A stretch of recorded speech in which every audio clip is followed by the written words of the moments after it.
Okay, so let's picture this. Pahalgam, we're talking Jammu and Kashmir, and as of, say, April 23rd, 2025, the image is just stunning. You Ah, know, incredible valleys, peace, just total tranquility. right, a real picture of serenity, Yeah. which I gather makes what happened just a few days before that date even more jarring. Exactly. That's the thing that jumps out from the initial reports, how completely out of the blue it felt. I mean, for a place known for being calm, this was, well, unimaginable. You've Yeah. got this tourist family, right? They're there for that peace, that escape. And then, suddenly, a gunshot in the dark, one moment, and their whole world just flips upside down. Terrifying. And the sources you looked at, they frame this as more than just a random tragic event, right? They point towards terrorism. That's right. And that's really why we're digging into this today. It's not just about this one family's awful experience, though that's central. It's about understanding the bigger picture, the implications, and maybe, just maybe, thinking about our own sense of safety. The reports really detail how this family went there expecting, a peaceful break, and instead they walk straight into this sudden violence. Hmm. No warning at all, just terror appearing out of nowhere. It's that vulnerability, isn't it? That Yeah, feeling that something awful can happen without any notice. Did the material describe sort of the immediate feeling in the town after? Yeah, it paints a really chilling scene, the sense of danger just hanging in the air.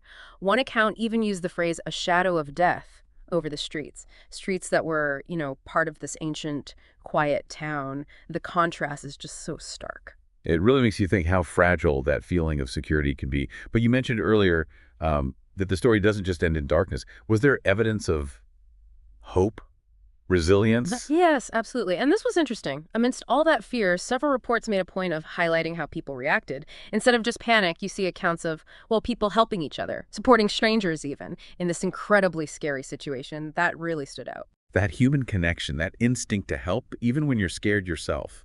It's something we see time and again in crises, isn't it?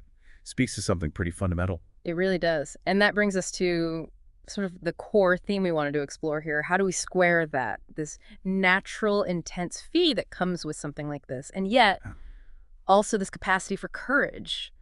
They seem almost like opposites. Well, yes and no. Fear is the instinctual response, the alarm bell. But courage isn't the absence of fear, right? It's acting despite the fear, persevering. It's a huge part of being human. So looking at this Pahalgam incident, the question that keeps coming up, the one we're really wrestling with, is how do we manage that in our own lives? How do you hold on to hope? How do you find the courage to keep going when you know things like this are possible? And the community's response you highlighted, people helping each other. Yeah. That's a concrete example of that courage in action, isn't it? Mhm. It shifts the focus slightly from just the terrible event to the human response to the event.